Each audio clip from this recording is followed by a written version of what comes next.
Senators on both sides of the aisle have agreed on a 4-page document overhauling immigration. Though Democrats and Republicans are on the same page now, NBC's Tracy Potts says the current version of the proposal is far from final. She lays out what's on the list right now. Border patrols, employer verification, a guest worker program, green cards for math and science grads, and a path to citizenship for illegal immigrants. How did a deal like this get done? New York Times reporter Julia Preston credits the incorporation of the Democratic insistence on a comprehensive bill that wouldn't eventually deny citizenship with the Republican demand for strong border enforcement. As for the political timing of the announcement, it comes just before President Obama headed to Las Vegas to speak about immigration reform.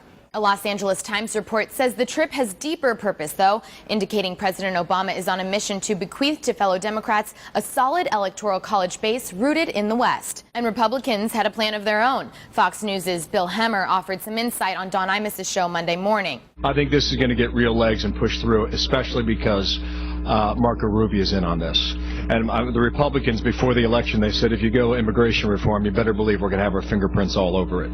In 2007, a bipartisan effort couldn't get enough support from Republicans in the Senate.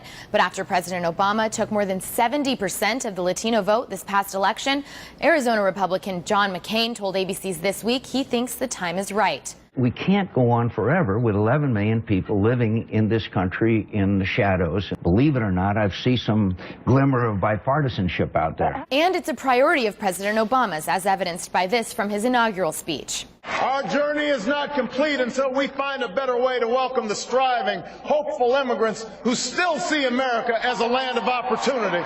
The Miami Herald is referring to the group of senators as the Gang of Eight. The new immigration deal will be announced officially on Monday afternoon. For Newsy, I'm Katie Brennan. Multiple sources, The Real Story.